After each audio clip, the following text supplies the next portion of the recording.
Hi, I'm Lynn from Finds of Yesterday. I'm a reseller, a thrifter. I love going to thrift stores, flea markets, rummage sales, and auctions, and taking 50-cent items and turning them into $25 to $50 items, preferably more. But if you're a reseller and you're having a hard time deciding if you should narrow your search down to a specific niche, then stay tuned because today we're talking niches.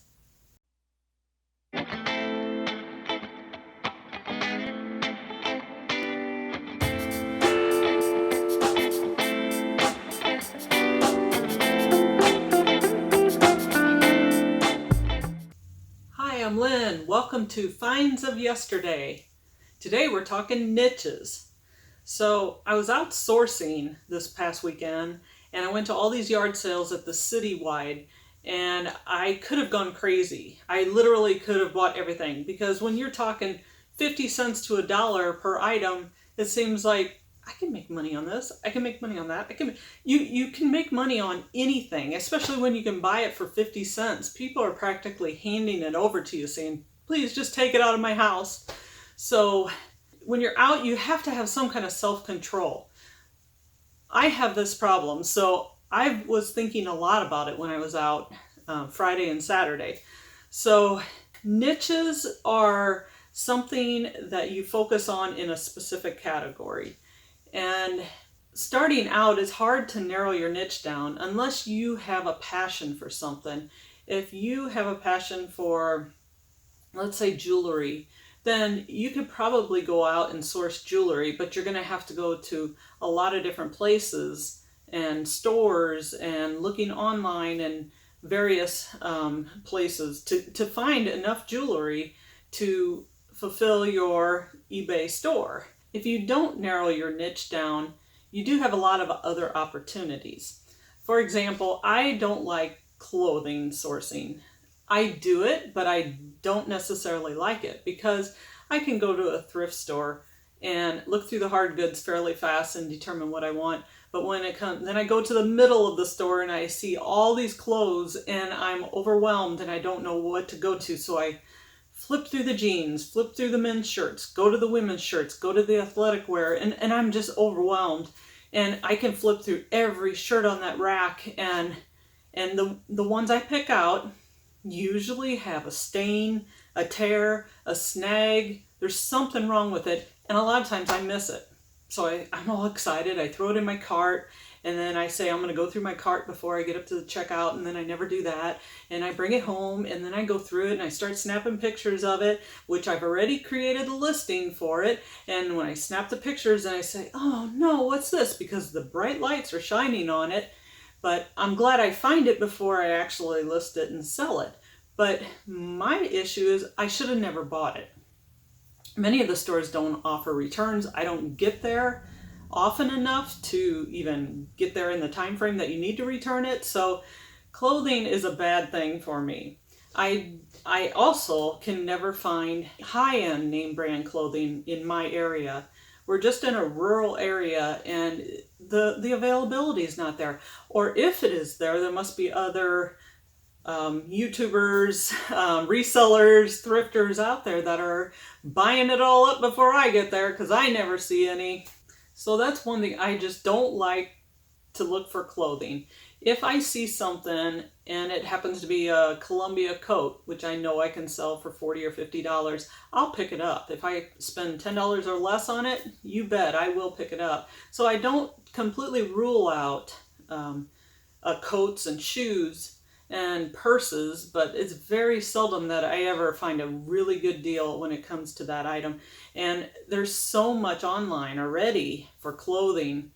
Not saying you can't make money at it because people are doing it. It's just that's not my cup of tea.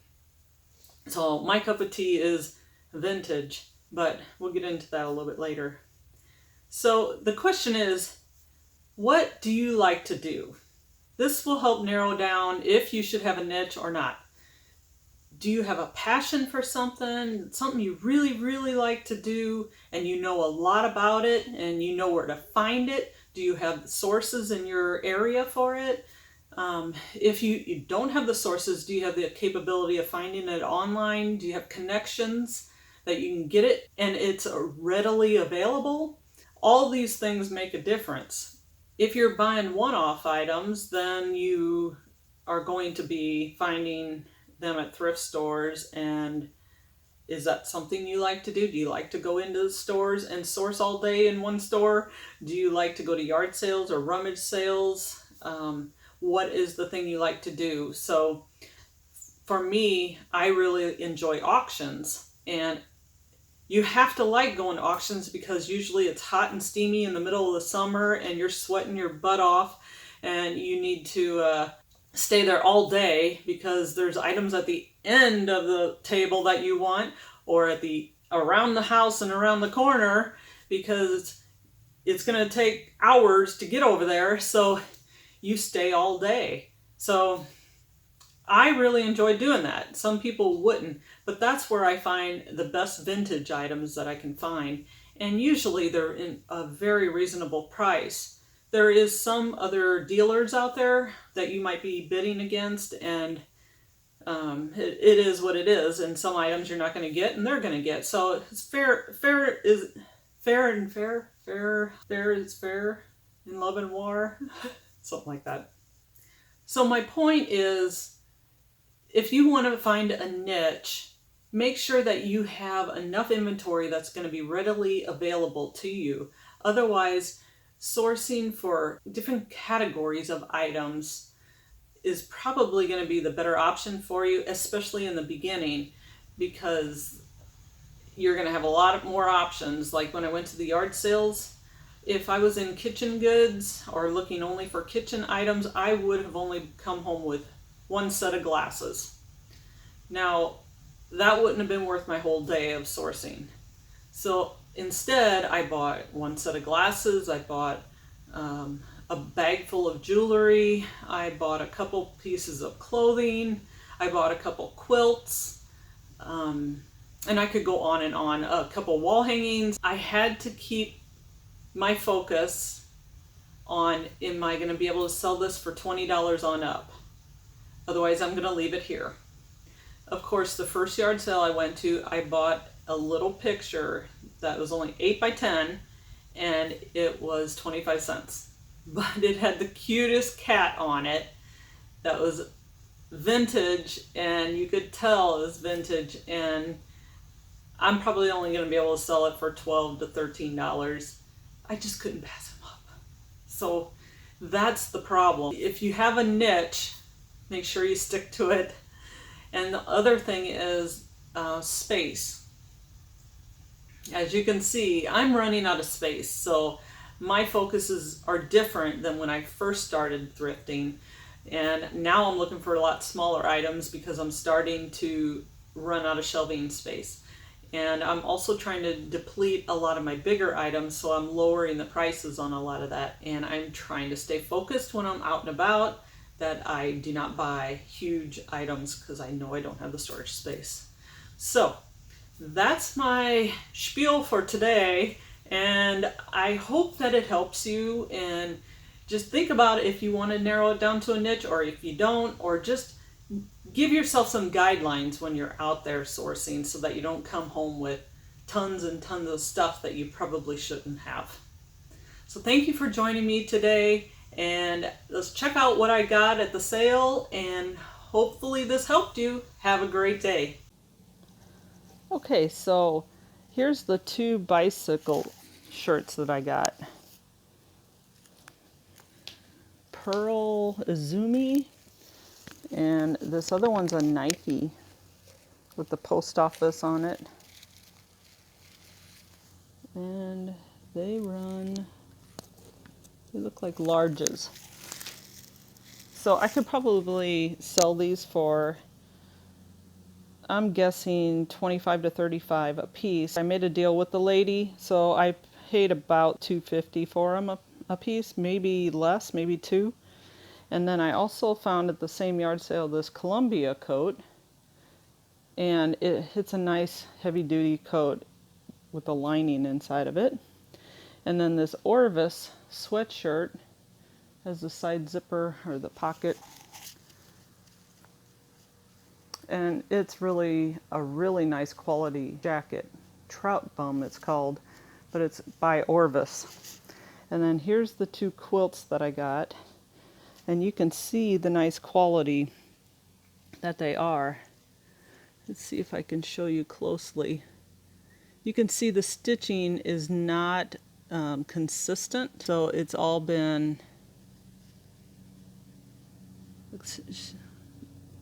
the stitching is not consistent, so you can tell that it's handmade. Look at the differences in the stitches on that row. But you can just tell like the material is more of a linen, thinner, and this one was a printed one that she just quilted over. I think she machine stitched this one because the stitches are really perfect. See how that is? Nobody can stitch that perfect. If you are, you're pretty good. So them I paid $15 a piece for, and I'll probably try selling probably the machine stitched one for around 50, but this one I probably could sell for 150, I'm guessing, but I'm going to look it up based on size and age. So here's the basket of dolls I got. 31 dolls, and see the bag of clothing, and I paid $20 for it, and I know I'm not an expert at toys and dolls, but I can guarantee you I'll get over $20 back. I probably sell that one bag right there. If I sorted it out, I probably sell different lots for $10 a piece, and there might be 4 in there. Plus I still have all the dolls. And then I found these two at a sale. Farmer Alfalfa, which I have not looked up yet. It's actually a film, a cartoon film. So I'm really excited about that one. And I found this cool boho necklace. It's really long. I have it doubled up. But if I don't sell it, I'll be wearing it because I love turquoise. And then this other sale, all of these items right here, I found at one sale, and the lady was, I think, selling her mother's stuff, because you could tell a lot of the stuff was vintage and older. But she had this Versace blonde perfume still in the box, brand new. I think I paid $1 for it. And this jewelry right here, I paid $1. And the rest of this jewelry, I paid $1 for each box. There's a Trifari. And then the makeup case I also paid $1 for. I'm pretty happy with that purchase. And then this cute little guy, it's just a print from the probably 70s, and I absolutely love it. It is so adorable, and it was only 50 or a quarter.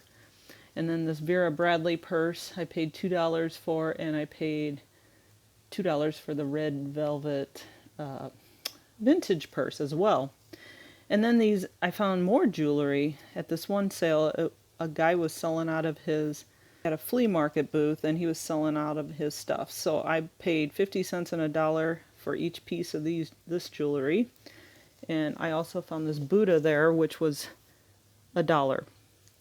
Now we went to this other yard sale, and all I found was these kitchen glasses, which are Walt Disney World 25th anniversary, for $1. And I've seen one sold comp was $33 on them. And they're really cool when you look up close at them. And this right over here are the safety straps that I paid $1 a bag for. Not sure what brand they are. They're still sealed. I'm going to have to look at them closer and see if I can find a name brand. But they were selling for like in the 40s.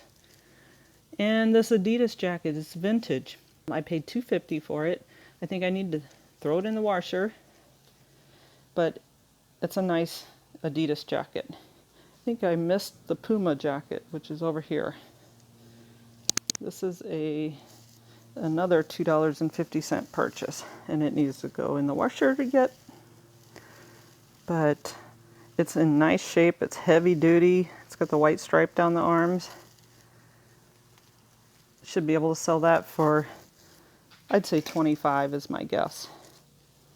So that's the extent of what I got yesterday. I'm very excited about all this. I'm trying to pick and choose what I purchase.